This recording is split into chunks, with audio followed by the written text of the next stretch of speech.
kawan-kawan, selamat malam.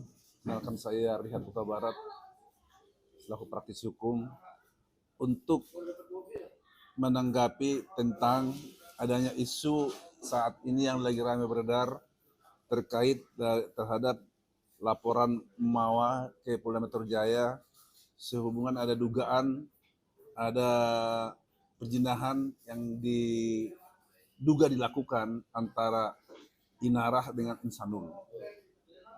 Nah, saat ini seperti yang kita dengar sangat ramai beredar bahwa barang bukti yang diduga ada di dalam video yang diberikan Mawa ini ke Polda Metro Jaya adalah hasil diambil dari CCTV di rumah Virgon. Karena itu mantan daripada suami daripada Inara. Hal ini entah bagaimanapun prosesnya, atau itu ada yang seperti yang dikatakan ada 6 orang, si A, si B, si C, dan si A, si F, yang diduga mengambil video itu dan indikasi dijual ke memeras juga ada indikasi untuk memeras. ke Mawa. Itu satu Mawa ya. Apakah ini sah sebagai barang bukti? Kan kira-kira begitu nih. Yang jelas secara hukum, karena Mawa ini adalah melakukan laporan di Polda Metro atas diduga keras karena Inara dan Insanul ini diduga keras telah melakukan suatu perjinahan di rumah Virgon. Itu tidak ada masalah. Karena itu kan bagian daripada mendukung proses penyidikan.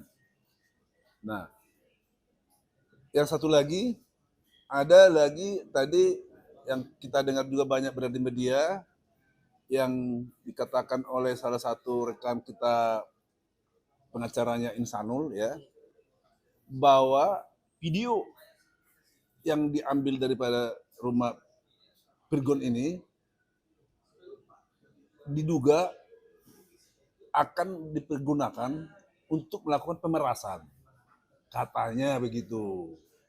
Tapi sebenarnya kalau udah dikatakan ada melakukan suatu pemerasan, itu kan minimal dia harus melihat ada petunjuk, ada suatu upaya hukum bahwa memang video itu dilakukan seseorang terhadap untuk melakukan pemerasan terhadap Insanul. Nah, ini saya pikir sebagai praktisi hukum, kita bicara hukum ini kan bicara bukti, bicara fakta, ya kan?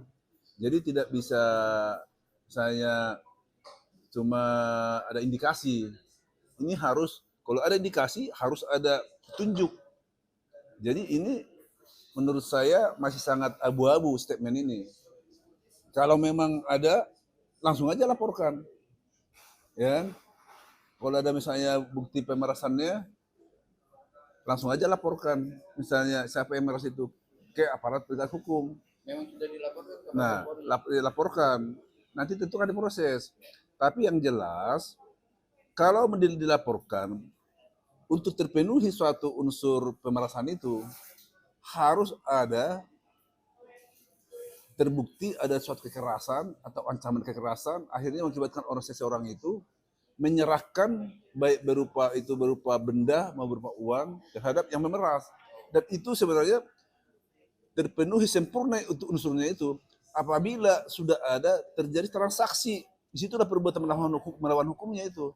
Udah terjadi nih, uang diserahkan nih, bukti bahwa udah terjadi pemerasannya. Nah itu sebenarnya kita terlalu susah membuktikan pemerasan ini, karena itu tinggal seperti yang yang saya bilang tadi itu ya. Jadi unsur pemerasan itu ya kan pasal 368 KUHP. Barang siapa ya pasalnya ya dengan maksud menguntungkan diri sendiri atau orang lain secara melawan hukum dengan kekerasan atau ancaman kekerasan untuk memberikan barang atau membuat utang atau menghapuskan piutang, itu harus terpenuhi ininya. Ada beberapa unsurnya. Satu, mengancam akan menyebarkan aib atau foto jika tidak diberikan uang. Udah ada enggak itu melakukan ancaman? kalau tidak diberikan uang, ya kan? Terus memaksa menyerahkan barang dengan ancaman kekerasan. Udah ada nggak itu juga kan? Kalau ini kan pun pertama tadi karena ada ini berupa aib kan dan foto kan. Nah, udah ada nggak ancaman itu? Udah ada nggak uang itu diberikan? Nah itu kalau belum ada itu masih sangat sumir untuk artinya unsur pemerasannya bisa terpenuhi, gitu maksudnya. Nanti pasal illegal access ini bisa mentah ya Bang ya jika si penyerah video ini ke si Mawa ini tidak meminta apa-apa. Nah, jadi masalah apa tadi? Masalah illegal access ini saya pikir itu tidak akan terbukti. Kenapa? Karena ini mereka ini kan saya udah saya sampaikan tadi. Awalnya kan Mawa ini karena menduga keras di mana suaminya itu Insanul diduga keras melakukan perselingkuhan atau perzinahan dengan Inara. Kan itu nih laporannya nih. Laporkan. Tentu dia kan membuat laporan kan harus ada bukti, didukung bukti. Nah, sekarang dia mendapatkan bukti, entah atau dibeli pun bukti itu, atau diambil dari manapun itu, atau ada orang yang memberikan bukti itu ke dia dengan cara bagaimana, itu tidak masalah karena yang penting itu bukti itu diserahkan kepada penyidik untuk mendukung laporan dia, ya.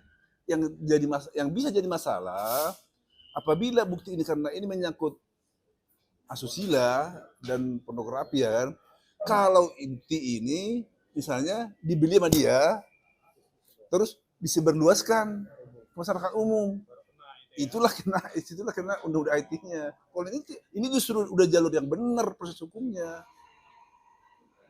karena ini justru sangat membantu penyidik untuk melakukan proses penyidikan penegakan hukum terhadap laporan ini. Ini justru membantu penyidik udah ini. Walaupun mantan suaminya masih diduga juga itu yang ngasih ke Mawa. Tidak ada masalah. Mau mantan suaminya kayak yang ngasih ke Mawa, mau dari siapapun si Mawa dapat, ya kan? Istilahnya Mawa ini jangan kan mau membeli. Dia suruh pun orang untuk mencari bukti itu bisa dibayar orang untuk mencari bukti itu. Kan untuk mendukung proses penyidikan dia. Karena ini upaya kan, dia laporkan, dia harus buktikan, harus dukung penyidik. Penyidik justru senang yang begini. Jadi ini namanya pelapornya kooperatif. Gitu, sangat kooperatif mendukung proses penyidikan. Bang, ini kan sudah ada proses gelar perkara kalau nggak salah. Pasal yang memberatkan dia. Dalam konteks kan dia udah kawin siri, Bang. Iya. Yang memberatkan si apa?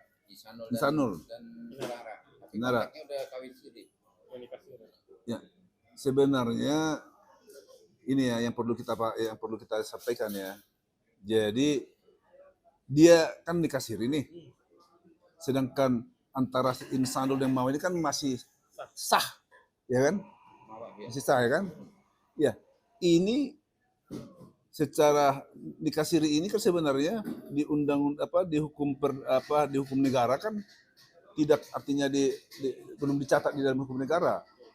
Tapi kalau justru karena dikasiri ini dia justru ini semakin petunjuk, semakin menjelaskan laporan si Mawa ini kuat, itu menguatkan itu. Apalagi ada saksinya nanti, ada penghulu, ada ini, artinya benar-benar sudah melakukan gitu loh, laporan perzinahan itu. Sedangkan itu kan artinya dia ini melakukan suatu pernikahan dengan artinya nih si Inara ini ya melakukan suatu pernikahan dengan Insanul di mana dia mengetahui bahwa si Insanul ini masih punya istri yang sah itu. Salah itu. Dua-duanya kena ya? Ya kena itu. Dua-duanya itu. Tapi kalau konteks kita bicara barang bukti diperjualkan. Yang memeras. Itu tadi yang saya bilang. Kalau masalah memeras ini kan udah ada petunjuknya enggak? Yang tadi itu udah ada enggak? Misalnya dilakukan bahwa ini video ini ada kami temukan ini, misalnya yang menemui siapalah itu entah si A si B yang dari tadi itu menemui si Insanul. Oh, ini ada video yang kita temukan nih perjinahan antara Insanul dengan Inara. Ini gimana? Kalau nggak misalnya nggak serahkan uang misalnya 1 miliar, kami akan sebar, ya kan? Nah, kalau dia udah terjadi itu pemerasan, dia udah kasih uang masalah 1 miliar, masalah 10 juta, 1 juta, itu terjadi itu pemerasannya itu. Tapi yang Unsur menarik terpenuhi. lagi, kemarin pihak dari Inara menyambut laporan. Awalnya dia melaporkan si Insanul dengan kata pencemaran atau penipuan dalam proses nikahnya sendiri, mengaku bahwa dia masih bujangan. Dengan sudah dicabutnya proses laporan Inara, dengan beda dengan laporan Mawa sendiri, itu betul nggak ngaruh ya? Nggak ada masalah. Jadi kan dua masalah kasus hukum yang berbeda. Ini masalah laporan Inara ini ke Insanul ini kan masalah dia merasa ada dibohongi atau laporannya kan 378 ditipu. Nah itu udah dicabut kan. Nah itu tidak akan mempengaruhi laporannya Mawa terhadap Insanul dengan Inara yang di Polda Metro, nggak ada pengaruh.